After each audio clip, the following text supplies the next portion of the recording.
அன்புக்குரியவர்களே, நான் சாதித்து விடுவேன், என்னால் எல்லாம் முடியும் என்கிற எண்ணத்தோடு கூடிய விசுவாசம் இருக்கும் வரைக்கும் கர்த்தர் ஒரு மனிதனை பயன்படுத்த முடியாது. என்னால் எதுவும் ஆகும் என்று சொல்வதற்கு நான் ஒன்றுமில்லை என்று சொல்லி மனுஷன் உணர்வடையும் போது அப்படிப்பட்டவர்களை கொண்டு கர்த்தர் பெரிய காரியங்களை செய்கிறார். பரிசுத்த வேதாகமத்தில் மோசே என்கிற மனுஷன் தன்னுடைய 40வது வயதில் எகிப்து தேசத்தில்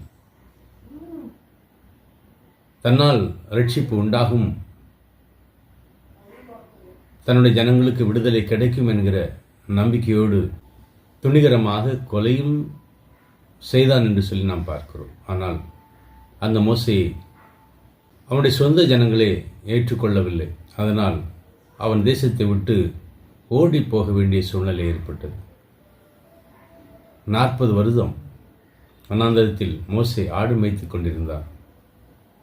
மோசேயின் 80வது வயதில் கர்த்தர் மோசேயை சந்தித்து அவனுக்கு தரிசனத்தை கொடுத்த போது மோசே சொன்ன வார்த்தை, ஆண்டவரே, என்னால் இது முடியாது, உமக்கு சித்தமானால் வேறு யாரையாவது அனுப்பும் என்று சொல்லி சொன்ன 40 வயதில்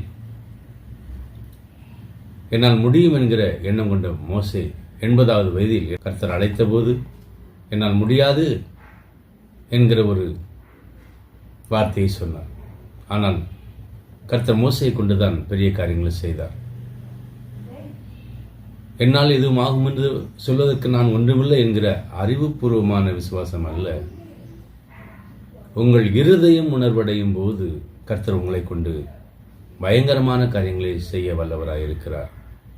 தாழ்மை உள்ளவர்களுக்கு கர்த்தர் கிருபை அளிக்கிறார், மேட்டிமையானவர்களுக்கு எதிர்த்து நிற்கிறார் என்று சொல்லி வேதம் சொல்லு. இவைகளை மனதில் வைத்து நாம் செயல்படும்போது கர்த்தர் நம்மை கொண்டு பெரிய காரியங்களை செய்வார். கர்த்தருடைய நாமம் மகிமைப்படுவதாக. ஆமென்.